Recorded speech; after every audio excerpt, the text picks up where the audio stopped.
সুপ্রিয় বন্ধুরা, আসসালামু আলাইকুম। বন্ধুরা, আমরা টিভিতে, ইন্টারনেটে সব জায়গায় দেখতে পাইতেছি যে সৌদি আরব এবং পাকিস্তানের সাথে একটা প্রতিরক্ষা চুক্তি হয়েছে গত বুধবার, পরশুদিন, অর্থাৎ 17 তারিখ।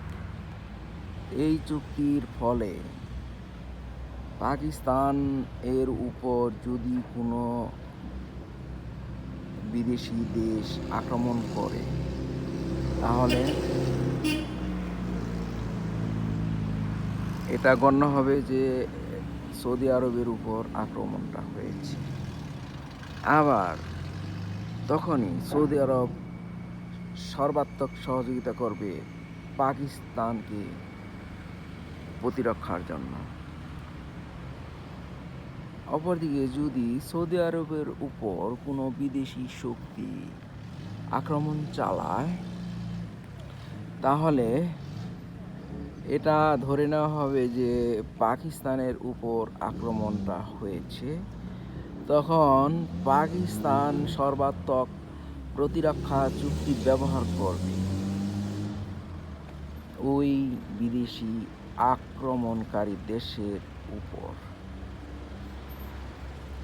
তো এইভাবেই একটা দেশ আরেকটা দেশকে প্রতিরক্ষা খাতে সাহায্য করবে।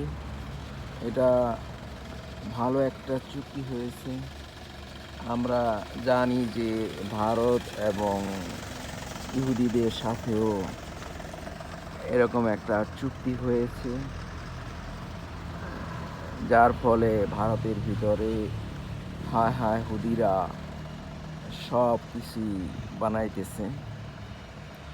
এবং ভারতের ভিতরে কাসল নামক একটা এলাকায়, যেটা উত্তরাঞ্চলে, সেখানে হায় হায় হুদিদের ভারত সরকার, নরেন্দ্র মোদী সরকার আস্তানা গড়তে দিছে। আস্তানায় সেখানে ভারতীয়রাও ঢুকতে পারে না। সেখানে বসে হায় হায় হুদিরা ষড়যন্ত্র করে ভারতের আশেপাশের দেশগুলির বিরুদ্ধে, অর্থাৎ বাংলাদেশের বিরুদ্ধে, পাকিস্তানের বিরুদ্ধে, নেপালের বিরুদ্ধে, শ্রীলঙ্কার বিরুদ্ধে, আশেপাশের দেশগুলোর উপর তারা ষড়যন্ত্রমূলক কৌশল ব্যবহার করে এবং ভারতকে তা করতে উৎসাহিত করে। আমরা কয়েকদিন আগে দেখেছি, গত এপ্রিল মাসে হয়তোবা পহেলগাম নাটকটা যে করলো, পহেলগাঁও নাটক কাশ্মীরের ভিতরে, সেটা এই হায় হায় হুদি এদের ষড়যন্ত্র এবং ভারতকে তারা ব্যবহার করেছে সেই নাটক করতে। ভারত সরকার হায় হায় হুদিদের বুদ্ধিতে ওই পহেলগাঁও নাটকটা করে এবং তারা পাকিস্তানের উপর সরাসরি অভিযোগ তুলে যে এইটা পাকিস্তানি সন্ত্রাসীরাই করেছে।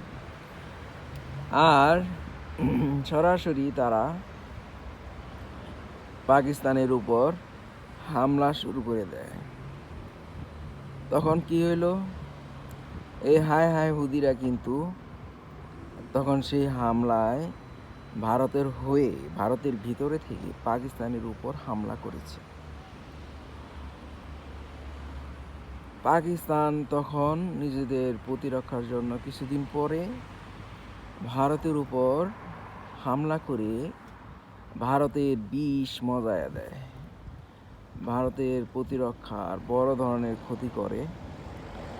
ভারত সরকার সেই ক্ষতিতে দিশেহারা হয়ে তাড়াতাড়ি আত্মসমর্পণ করে পাকিস্তানের কাছে।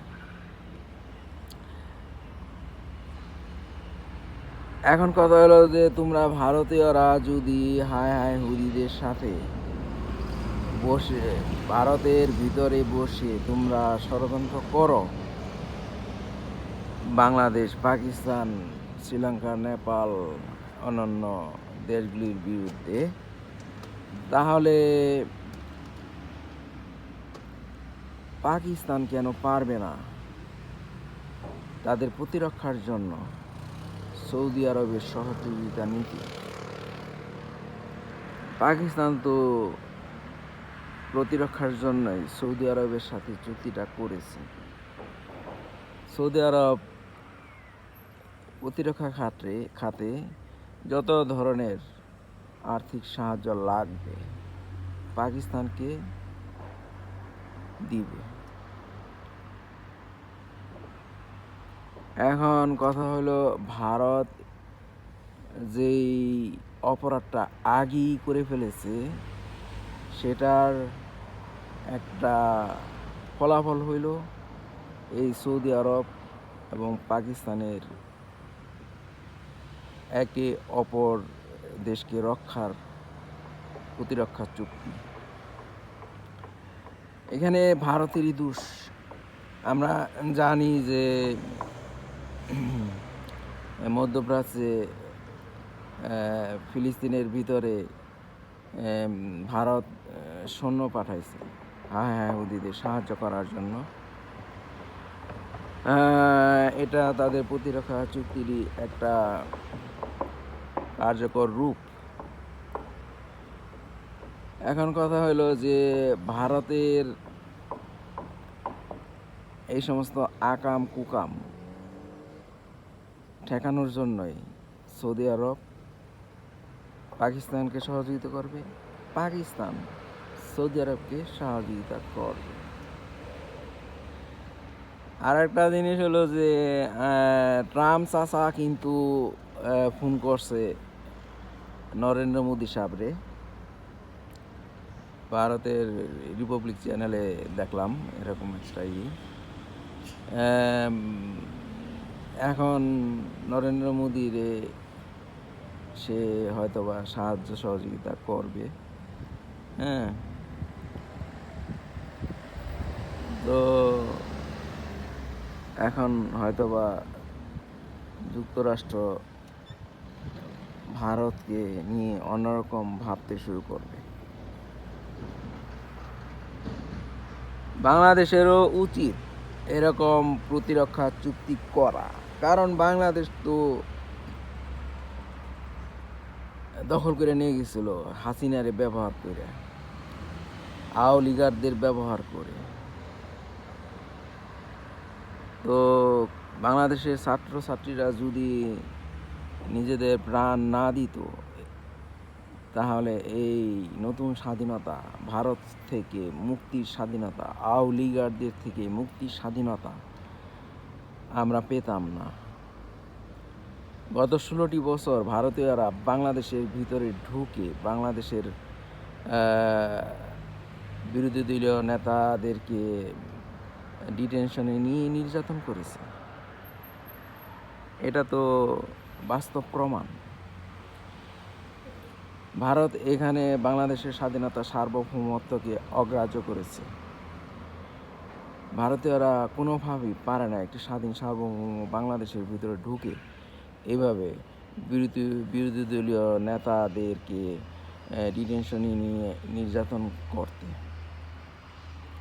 ভারতের ক্ষমা চাওয়া উচিত, ভারতকে অবশ্যই ক্ষমা চাইতে হবে। আমরা এখনও বলি যে পাকিস্তানকে ক্ষমা চাইতে হবে, কিন্তু পাকিস্তানের চাইতে বেশি ক্ষতি কিন্তু ভারত এই আমাদের স্বাধীনতার বছর থেকেই করতেছে। নির্বিচারে বর্ডারে গুলি চালায় মারতেছে। প্রতি বছরই 200-250 বাংলাদেশিরা ওরা মারে, বর্ডারে গুলি চালায়। উপরে বলে বাংলাদেশিরা আমাদের বন্ধু, কিন্তু ভিতরে তাদের মনোভাব বাংলাদেশিদের প্রতি বড়ই জঘন্য। আর সেজন্যই তারা বর্ডারের পাশে যদি কেউ ক্ষেত খোলা করতে যায় সেখানেও তারা গুলি করে বাংলাদেশিদেরকে হত্যা করে। তো আর হাসিনার আমলে কী যে করছে এটা তো আমরা দেখলাম। তারপরে বিডিআর বিদ্রোহের যেই সিনেমা, এটা তো কয়েক লাখ % সত্য যে ভারতীয়রা পিলখানার ভিতরে ঢুকে এই হত্যাযজ্ঞ চালাইছে। তারপরে ওই যে রেস্টুরেন্ট, গুলশান রেস্টুরেন্টের ভিতরে যে বিদেশিদের হত্যা, এটাও তো ভারত করছে। এটার পিছনে ভারতের হাত রয়েছে। এখন তো বাংলাদেশের রিটায়ার্ড যারা সেনা কর্মকর্তা, তারা এগুলি তো প্রকাশ করেছেন কয়েকদিন আগে। হ্যাঁ, ভারতীয়রা সেই গুলশান রেস্টুরেন্টের ভিতরে আইসা মানে নির্দেশনা দিয়ে যাইতো, এরকমই বলছেন কয়েকদিন আগে একজন সেনা কর্মকর্তা। ওনার নামটা আমি ভুলে গেছি। তো এগুলির জন্য ভারতকে অবশ্যই ক্ষমা চাইতে হবে। পাকিস্তান সেটা করছে, যুদ্ধের সময় অনেক কিছুই করে, তাই না? পাকিস্তানের ব্যাপারটা এখন বাদ দিতে হবে আমাদের। এখন আমাদের বলতে হবে ভারতীয়দের অবশ্যই ক্ষমা চাইতে হবে তাদের বিভিন্ন অপরাধ কর্মকাণ্ডের জন্য। ভারতে যে পার্বত্য চট্টগ্রাম দখলে নেওয়ার জন্য শান্তি বাহিনী করছে, তাই না? এটা কি জঘন্য অপরাধ না? বাংলাদেশ বিরোধী একটা ষড়যন্ত্র না? এজন্য আমাদেরকে বলতে হবে পাকিস্তান না, ভারতকে ক্ষমা চাইতে হবে। ভারত যতদিন পর্যন্ত ক্ষমা না চাইবে ততদিন পর্যন্ত আমরা ভারতের সাথে, ভারত চাইলেও আমরা সম্পর্ক করতে যাব না। কারণ ভারতীয়রা হাসিনাকে ক্ষমতা উৎখাত করার পরে নিজেদের সিদ্ধান্তেই বাংলাদেশিদের সমস্ত ধরনের ভিসা বন্ধ করে দিছে, বাংলাদেশের সাথে ব্যবসা বাণিজ্য বন্ধ করে দিছে। অপরাধ করলো ভারত, অপরাধ করলো আওয়ামী লীগ আর হাসিনা বাহিনী। হ্যাঁ, তো এর জন্য বাংলাদেশের সাধারণ মানুষের ভিসা তোমরা বন্ধ করে দিবা, ব্যবসা বাণিজ্য বন্ধ করে দিবা, আমদানি রপ্তানি বন্ধ করে দিবা। হ্যাঁ, তা করো, এতে তো তোমাদেরই ক্ষতি হইতেছে। তোমরা আগে মাপ চাইবা, তারপরে তোমাদের সাথে আমাদের সম্পর্ক হবে। অন্যথায় তোমাদের সাথে আমাদের কোনো সম্পর্ক হবে না, কোনো ধরনের ব্যবসা বাণিজ্য হবে না। আমরা চিকিৎসার জন্য দরকার হলে ইরান যাব। ইউনূস সাহেবকে বলবো যে আপনি বিশেষ বিমানের ব্যবস্থা করেন চিকিৎসার জন্য, চীনে যাওয়ার জন্য, চিকিৎসার জন্য, ইরান যাওয়ার জন্য। ইরান তো কত 2 লাখের বেশি রোগীদের চিকিৎসা ভিসা দিছে গত 1 বছরে। ইরানের চিকিৎসা ব্যবস্থা ভারতের চাইতে অনেক উন্নত হবে এবং খরচও কম হবে। সুতরাং চিকিৎসার জন্য বাংলাদেশ সরকারের উচিত হবে বিশেষ বিমানের ব্যবস্থা করা। সেই বিমানগুলির একটা চুক্তি থাকবে, সেই দেশগুলির সাথে একটা চুক্তি থাকবে, যাতে করে কম খরচে রুগীরা আসা যাওয়া করতে পারে। তারপরে যারা বেড়াতে যাবে তাদের জন্য ব্যবস্থা করতে হবে। হ্যাঁ, ভারতে যাইয়া ভারতের অর্থনৈতিক উন্নতি কইরা আমরা আমাদের শত্রুর আর্থিক ক্ষমতা বাড়াতে পারি না। যেহেতু ভারত হায় হুদিদের আস্তানা করে দিছে ভারতের ভিতরেই, বাংলাদেশ বিরোধী, পাকিস্তান বিরোধী ষড়যন্ত্র তারা যাতে সুন্দরভাবে করতে পারে এবং তা বাস্তব রূপ দিতে পারে, সেই জন্য তো সেই ভারতের আর্থিক উন্নতির জন্য আমরা সেই দেশে কী জন্য বেড়াতে যাব, সেই দেশে কী জন্য চিকিৎসার জন্য যাব? আমরা যাব না। আমরা ইরান যাব, চীনে যাব, থাইল্যান্ড যাব, ইন্দোনেশিয়া যাব চিকিৎসার জন্য। আমরা উজবেকিস্তান, কাজাকিস্তান যাব।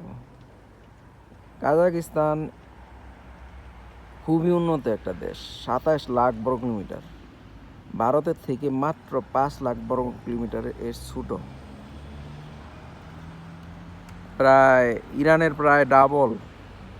ইরানের আয়তন যেখানে মনে করেন 15 লক্ষ বর্গ কিলোমিটার, আর কাজাকিস্তানের আয়তন সেখানে 27 লাখ বর্গ কিলোমিটার।